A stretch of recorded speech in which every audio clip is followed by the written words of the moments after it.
Welcome, everybody, into a brand new episode of the Brickyard podcast. Today, we are going over all things Nuggets, and we are going to go from the trade that triggered the entire franchise we see today and the powerhouse we see in the West, an NBA champion Denver Nuggets. We have Nikola Jokic setting an NBA record with 61 points last night and a triple-double in a losing effort. However, he's having one of the greatest seasons this year statistically, so we're going to take you through what happened during the Carmelo trade, kind of the history there, some of the other options he had to go to. I know he was considering going to Miami with LeBron and Dwayne Wade as well. So we're going to take you through all of that, their draft picks, their trades, and then also their playoff history with Nikola Jokic and break all of it down. And also go over some other sports news here. But Carmelo Anthony finally inducted into the Hall of Fame today as soon as he was eligible. So that was the big news. So Denver Nuggets, let's go through it. Yeah, so Carmelo Anthony is now a Hall of Famer. Never a doubt whether or not he was going to be a Hall of Famer. One of the greatest scorers of the 2000s, one of the most iconic mid-ranges of the 2000s as well. But it does feel like Carmelo's history is always going to be tainted by this Knicks trade that we'll go over. The what-ifs of what if he went to the other destinations that he had wished to go to. Or better yet, if he had teamed up with the Heatles rather than Chris Bosh. Because initially it was supposed to be Dwayne Wade, LeBron James, and Carmelo Anthony. Ultimately, worked out in the end. He's a Hall of Famer. Bounced around the league a little bit after departing from New York. But Hall of Famer, congratulations, Carmelo Anthony, friend of the show. But in 2010, he had spent his time in Denver. It ran his course. They had multiple conference championship appearances. But ultimately, he wasn't going to re-sign when the time came.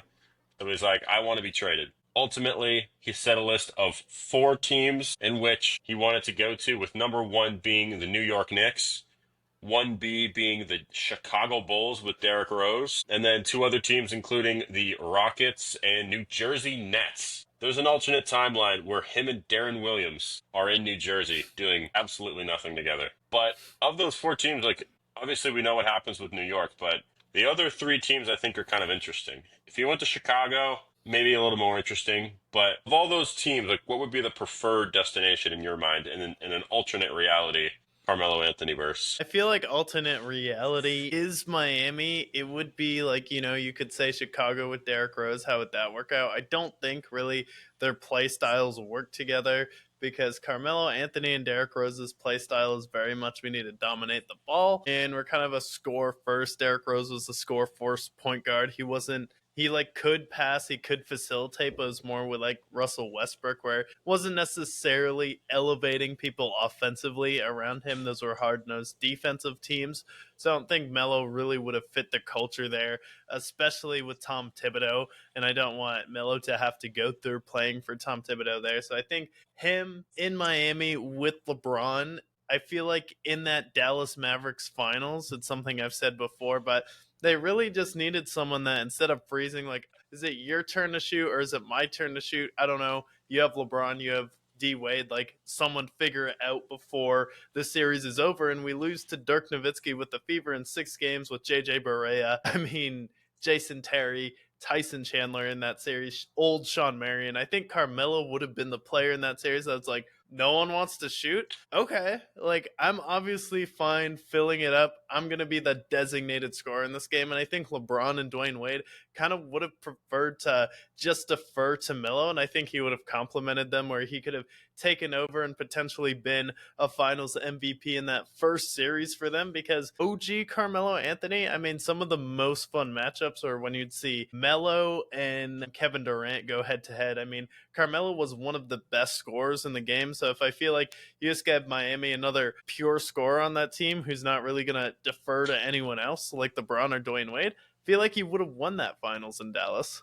I agree with that. I feel like the problem, but I don't think LeBron knew that. He was definitely younger, a little immature, didn't know how to win. Where Carmelo Anthony, he would have just gone out and balled ultimately. And I think that ultimately Miami should have won that finals. I think we all agree with that, but they fell short. If we didn't pick Miami in this case, I do think that Chicago would have been an interesting team, simply because they had the Luol Dengs of the world, they had Joakim Noah, they had depth. But in this scenario, they're also trading away a lot of these guys to get Carmelo Anthony.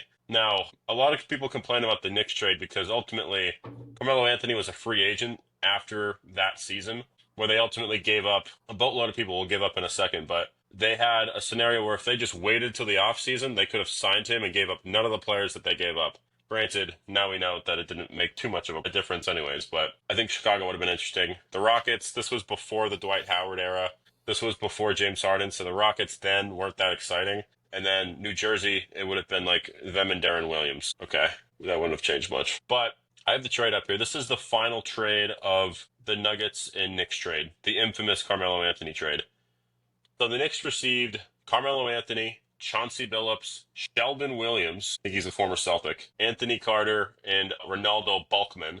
They also traded away a couple of other players like Eddie Curry and Anthony Rudolph and a few other players to get Corey Brewer. The Nuggets received Wilson Chandler, Danilo Gallinari, Timothy Mozgov, Raymond Felton, and then two second-round picks that turned into Quincy Miller and Romeo Osby, and then a 2014 first-round pick that turned into ultimately Dario Saric, and then the biggest one of all of them, the 2016 pick swap for first-round picks turned into what would be inevitably Jamal Murray, and then $3 million cash. So ultimately, the biggest person of this entire trade, they get Jamal Murray way down the line, a part of the Nuggets trade. Yeah, part of the Nuggets trade. And that's a huge trade. And like having Jamal Murray over Carmelo Anthony, like I feel like Jamal Murray has already had a better career in the playoffs than Carmelo ever did, because all I remember from Carmelo's series with the Knicks is as soon as he got to the second round, he forgot how to shoot.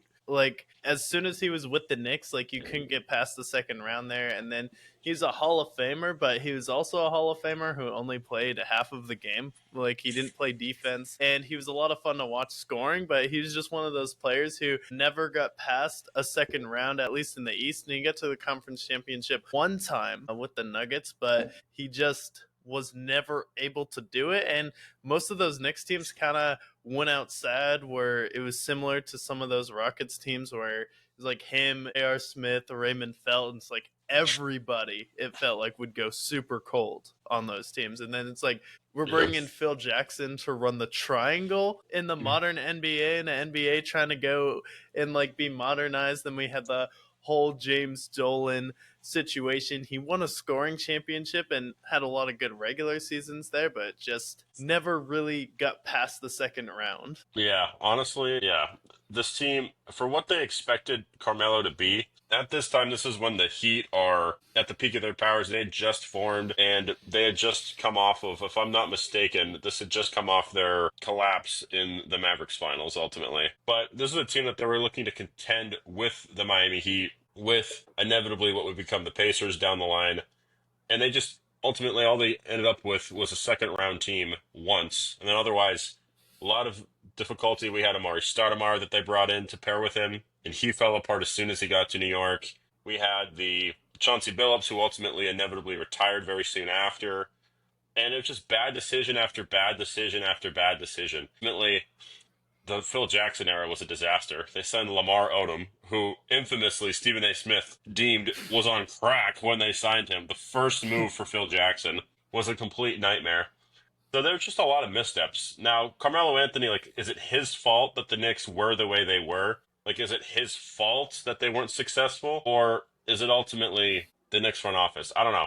Personally, I feel like the front office was to blame, but Carmelo not playing defense certainly didn't help them by any means either. Yeah, like I just don't think like Carmelo's like a championship player. I think he's one of those players you look back on fondly, and like he was a star.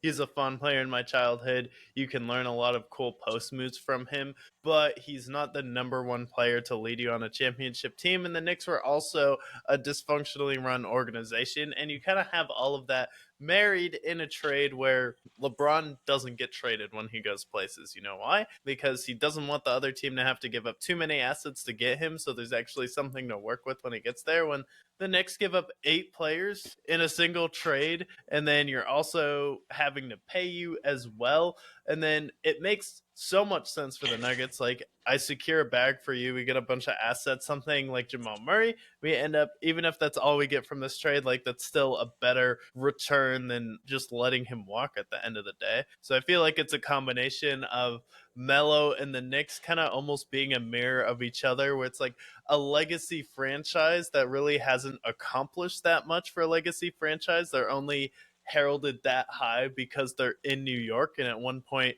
New York was the pinnacle and kind of beacon of America along with LA. And then also, like, same thing with the Knicks and Carmelo.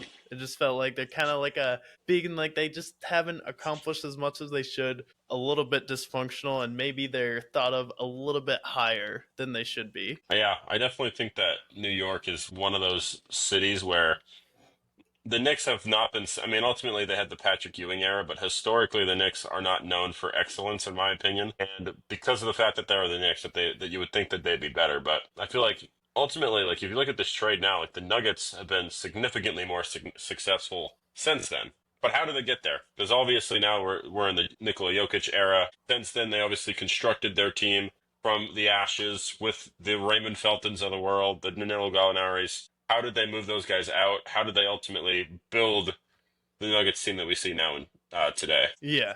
So with this Nuggets team, so what year after Carmelo do you want to start here as far as their So drafts? ultimately, so he got traded in 2011, and ultimately, following that year, like the Nuggets were still contending. They ended up making the first round. The Knicks kind of withered away, but I would say basically when they blew up that team, so when they got rid of the Raymond Feltons and the Danilo Gallinaris, I say we start with 2014. The first year they missed the playoffs and they start the full rebuild. They fire George Karl and they start the new era, which would be Yeah, 2013, 2014. Because then in 2013, that's when they brought in Andre Iguodala and they had Danilo Gallinari on that team. And then it was him. They had Kenneth Faried and JaVale McGee. So that was the team that the Warriors ended up beating in the playoffs there.